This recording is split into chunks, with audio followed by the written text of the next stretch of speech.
Buenas tardes para todos, mi nombre es Eduardo Hernández, soy asesor de la ARL Positiva para la empresa Terraceo y las USAS. Hoy vamos a abordar el tema de primeros auxilios especiales. El objetivo como tal, que es dar a conocer a los participantes una guía clara y práctica de cómo son los primeros auxilios y características, recomendaciones que se puedan generar y aplicabilidad. Definimos primero primeros auxilios, según la OMS define primeros auxilios como esos cuidados inmediatos, adecuados, provisionales brindados a las personas accidentadas o con enfermedades súbitas antes de la llegada de un profesional especializado o de la respectiva atención a un centro asistencial, dependiendo si este evento, este siniestro es inmediato, básico o temporal. Recomendaciones: dependiendo del riesgo y de las amenazas, se debe determinar la competencia para controlarlos.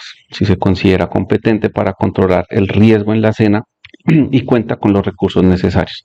Siga los procedimientos para asegurar la cena tanto para usted como para los demás. Siempre preguntémonos si locativamente el evento, locativamente el siniestro como tal es seguro para mí, para no convertirme yo en una segunda víctima, si estoy capacitado para atender este tipo de siniestros, si tengo la competencia o la experiencia, porque a veces hacer más es hacer menos y podemos provocar una afectación mayor a esta persona que podamos encontrar, por ejemplo, inconsciente o accidentada.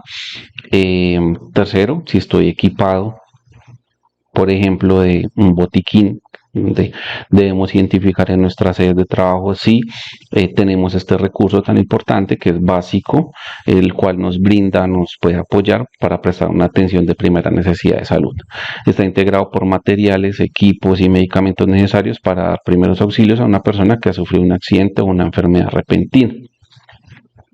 Identificar si se cuenta con elementos de bioseguridad, como por ejemplo gafas, tapabocas, guantes, que nos pueden ayudar a que nosotros también estemos seguros al abordar este tipo de pacientes, porque sus fluidos corporales pueden ser infecciosos y pueden transmitirnos alguna enfermedad. Entonces, siempre identificar si existen estos elementos dentro del botiquín y usarlos correctamente. Segundo, hacer una valoración primaria, donde se define como la evaluación del paciente, iniciando con una valoración rápida, reconociendo lesiones y signos que puedan poner en riesgo la vida de una persona, teniendo en cuenta que el contacto directo con la persona se deben aplicar normas de bioseguridad, como ya lo había dicho, para minimizar el riesgo biológico. Importante, hacer una inspección rápida visual, determinar si existe algún tipo de hemorragia que pueda comprometer la vida del paciente, si se tiene la experiencia, abrir alguna vía aérea a ese paciente por si hay alguna obstrucción de su respiración, buscar, evaluar que el sitio esté ventilado correctamente, ver su movimiento en el tórax, escuchar su respirar, si siente la respiración. También se debe tomar el pulso, donde evaluamos cómo es la circulación de su frecuencia cardíaca, que más adelante ya lo vamos a ver, evaluando también ese déficit neurológico de la persona, con esa respuesta, esas alertas que le demos a esa persona con acciones verbales para ver cómo reacciona esa persona, cómo reacciona ante algún dolor o si definitivamente está inconsciente, donde evaluamos sus signos vitales primero, que son señales o reacciones que presenta el ser humano con vida, donde se determina qué pulso tiene esta persona. Normalmente se puede medir el pulso en el cuello o en las muñecas. No es recomendable hacerlo en otras partes del cuerpo porque pues hay muchas partes donde se puede medir el pulso, pero puede conllevar a una controversia, algún tocamiento en alguna parte, alguna extremidad, puede conllevar a que eso se pueda convertir en una cosa, se pueda malinterpretar como una cosa. Entonces lo recomendable siempre es en el cuello o en la muñeca. Cómo está la respiración de esa persona, cómo está la temperatura, si se encuentra en ese promedio de temperatura, para así tomar alguna acción, como por ejemplo el empaquetamiento, el transporte seguro de esa persona en alguna camilla, donde pues lo ideal es que se cuente con collarines, arañas, inmovilizadores de cráneo y una camilla rígida, donde se debe hacer un empaquetamiento seguro. No se deben cometer los siguientes errores, como por ejemplo amarrar al paciente con nudos sin conocimiento a estos, amarrar al paciente muy fuerte o muy débil, acciones que no se deben hacer. Siempre debe haber un líder que dé la orden de alguna acción, algún movimiento seguro para que pues esta persona afectada no tenga de pronto alguna lesión y podamos comprometer su vida de forma negativa. ¿Vale? Importantísimo que todas las personas que vayan a transportar estas camillas estén sincronizadas con algún aviso de algún brigadista, una persona competente que dé órdenes para que estas acciones sean seguras. Siempre coloque la araña sobre el cuerpo del paciente y asegure nuevamente las correas en los soportes laterales. Si la camilla es tipo Miller, como lo ven en la foto, que muchas de esas camillas están en nuestras sedes, inicie sujetando la cabeza, seguidamente la cadera, después las extremidades y por último el tórax, para así disminuir el tiempo de presión en los pulmones. Verifique que los velcros estén firmes y ajustados sobre el paciente. No sé si les ha pasado y han visto esa escena donde alguna persona por algún cuerpo extraño sufre algún atoramiento, donde como signo universal esta persona siempre tiende a poner las manos sobre el cuello, donde evidenciemos que tiene una tos silenciosa, donde no puede hablar o emitir algún sonido, donde tiene una coloración rojiza por ese esfuerzo que de pronto quizás está haciendo, donde se evidencia que esta persona definitivamente no puede respirar, donde podamos hacer también la maniobra de Heimlich llamada compresión abdominal. Es un procedimiento de primeros auxilios para desobstruir el conducto respiratorio, normalmente bloqueado por un trozo de algún alimento o cualquier objeto. Es una técnica efectiva para salvar vidas en caso de una asfixia por atragamiento. Lo ideal es colocarnos de parte de atrás de la persona, abrazarla con nuestros brazos en esa parte abdominal y hacer compresiones para que esa persona pueda expulsar ese elemento por la boca. Lo ideal, valga la aclaración, dependiendo de la edad de esa persona, podamos hacer una compresión más segura. No es lo mismo hacer una compresión a una persona adulta que hacerlo a un niño o a una persona embarazada.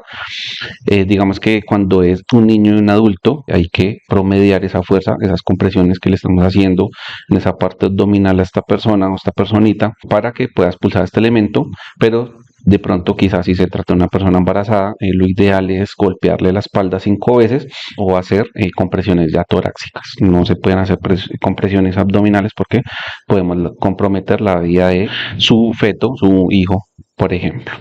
También definimos heridas como la pérdida de la continuidad de los tejidos blandos, piel, músculos causadas por agentes internos o externos.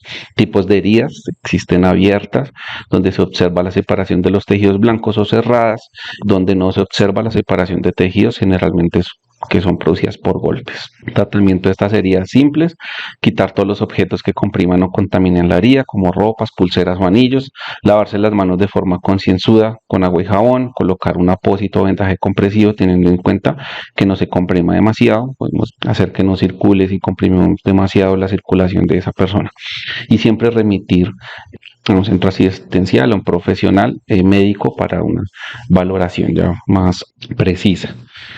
Importante recalcar que no somos médicos. Si tenemos la competencia, tenemos la experiencia y podemos manejar la escena, hagámoslo. Si no, dejemos que algún profesional sea el que atienda estas urgencias.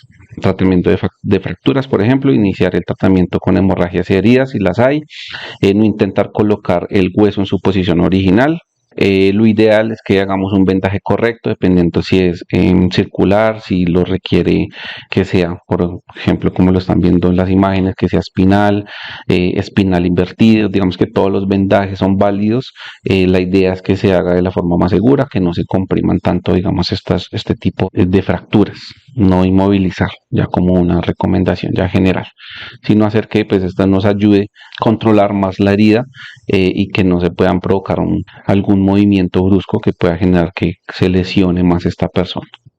Lesiones ponzoñosas: se consideran las mordeduras o picaduras de animales que inicialmente pueden lesionar la piel dependiendo de un animal. Algunas de estas lesiones pueden ser muy peligrosas o deben atenderse oportunamente, como por ejemplo mordeduras de serpientes, perros, gatos, ardillas, ratas o otros animales.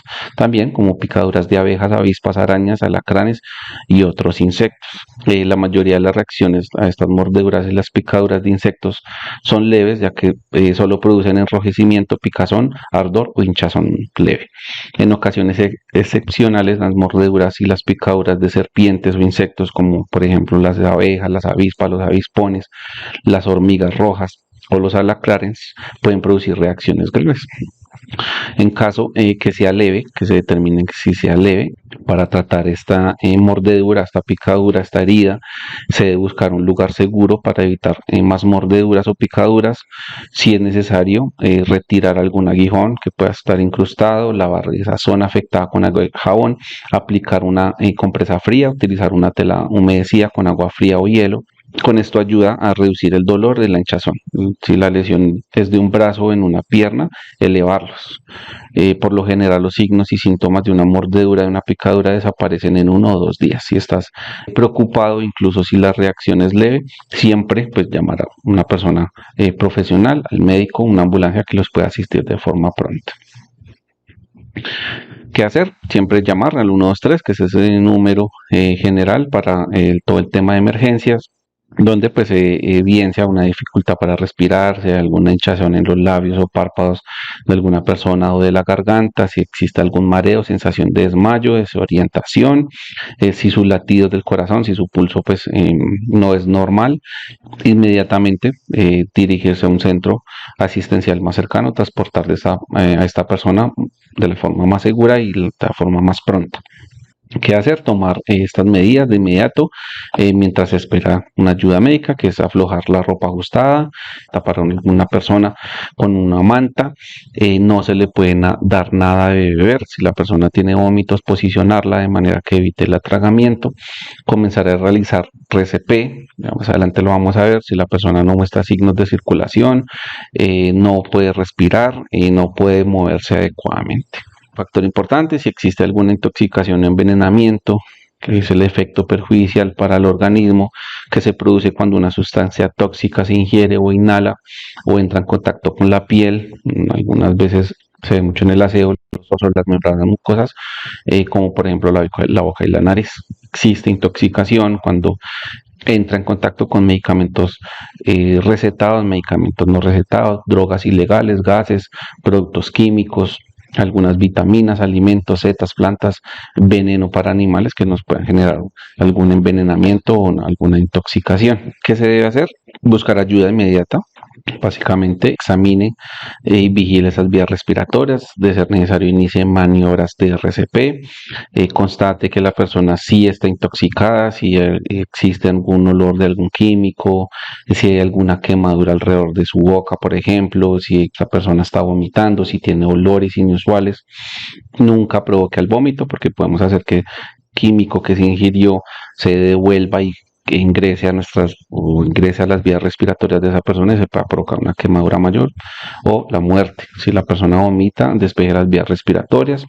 Si la persona convulsiona, aplique primeros auxilios para este caso. Más adelante lo vamos a ver. Mantenga a la persona cómoda, coloque a la persona en posición de seguridad. Ahora sí, definimos RCP, que es la sigla de reanimación cardiopulmonar, y es un conjunto de maniobras que tienen como fin revertir la parada cardiorrespiratoria con el objeto fundamental de recuperar las funciones cerebrales en su totalidad.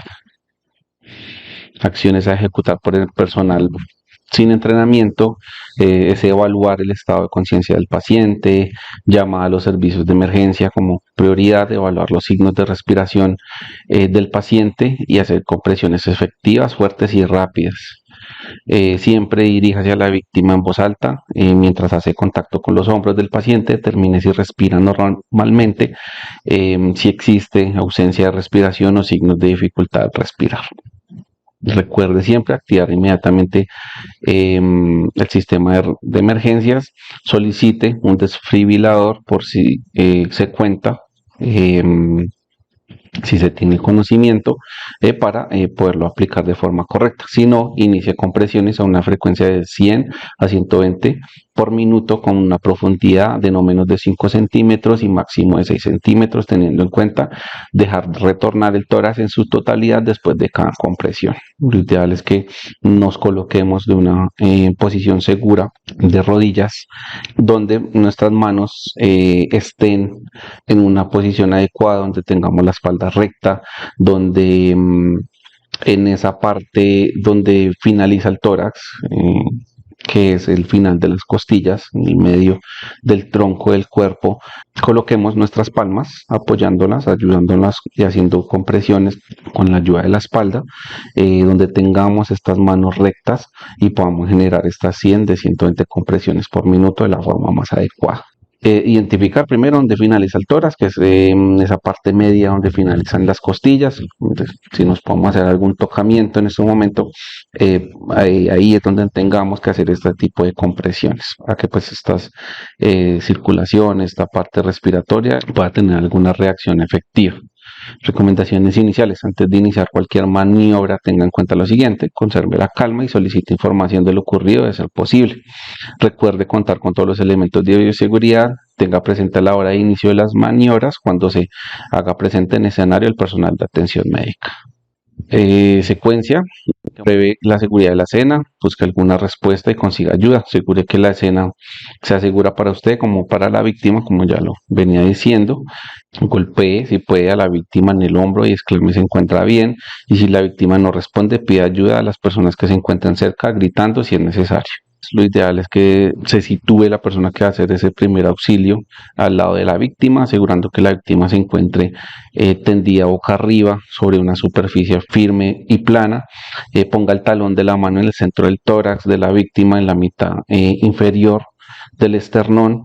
No sé si podemos hacer ese tocamiento en este momento, ustedes, los que me están escuchando, que es donde finaliza, digamos que las costillas, donde finaliza esa parte del tórax. Debemos hacer ese tipo de compresiones ayudado con estas palmas de las manos, donde pues la espalda tiene que estar recta, donde tengamos una posición segura, arrodillados, para que sea efectiva esta compresión. Realice compresiones de acuerdo al ritmo y profundidad establecidos, que es de 100 a 120 compresiones por minuto, en menos de 5 centímetros, sino máximo de 6 centímetros.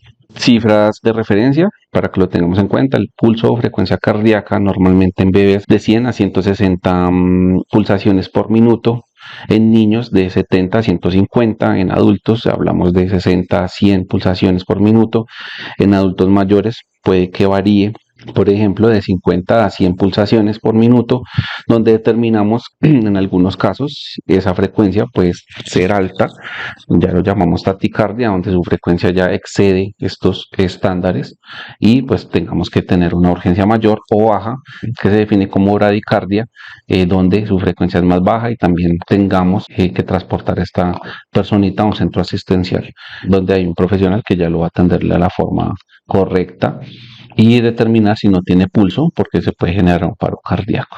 Frecuencia respiratoria para bebés desde 20 a 50 por minuto, en niños de 15 a 30 respiraciones por minuto, en adultos de 100 a 120, en adultos mayores también varía. Ya por su condición de vejez, de salud, un adulto mayor tiende a tener menos frecuencia respiratoria. Igualmente, donde pues se debe determinar si es alta o baja esa frecuencia para pues tomar las medidas ya más necesarias y urgentes, o definitivamente si esa frecuencia no existe, no se encuentra en algún lado, determinar si esa persona está respirando. ¿Qué es la convulsión? No sé si algún momento de su vida se ha presentado tipo de eventos que es una convulsión, por ejemplo, alguna persona que tiene alguna enfermedad, donde se determina que es una sacudida brusca o involuntaria en los músculos del cuerpo acompañada de pérdida de control muscular y ocasionalmente de la conciencia producida por un cortocircuito que afecta la actividad normal del cerebro. Lo ideal es que coloquemos a este tipo de personas, como lo ven en la imagen, en una posición segura donde se va a mantener la columna y medir la duración de la convulsión. Segundo, retira los objetos peligrosos, proteger al paciente para que pues ningún elemento pueda generar alguna herida y algún accidente a esta persona.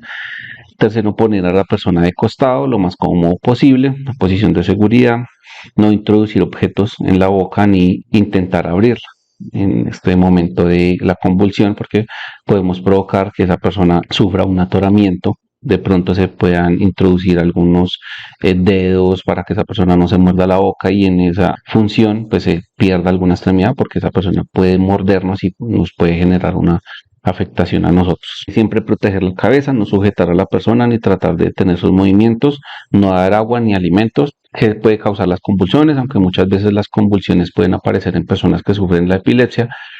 Puede haber otras causas diferentes como traumas del cráneo, hipoglicemia, lesiones relacionadas con dolores de calor o intoxicaciones.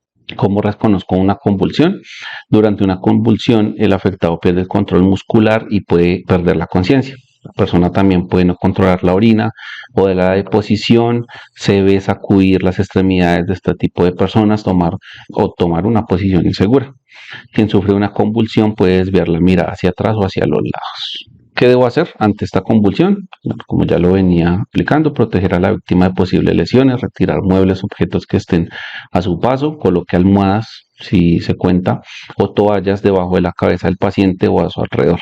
Pide ayuda, traslade inmediatamente al paciente. Después de la convulsión, abra la boca del paciente de la forma segura, sin introducir ningún objeto, para que esta persona se pueda verificar si está respirando adecuadamente. ¿Qué no debo hacer? Sujetar o inmovilizar a esta víctima, que es un error que hace la mayoría de las personas, porque pues no tienen el conocimiento de cómo actuar ante esta emergencia. Pero podemos provocar que esa persona se pueda lesionar alguna extremidad sujetándolo, tenga algún movimiento que le pueda generar, por ejemplo, una fractura. Nunca introducir elementos en la boca ni dar alimentos o bebida durante la convulsión si la persona aún no está totalmente consciente. Bueno, eso es todo. Digamos que aprendimos principios básicos de primeros auxilios, de cómo actuar en algunos siniestros, en algunos eventos en los que se puede haber comprometido la vida de alguna persona. Muchas gracias por la atención.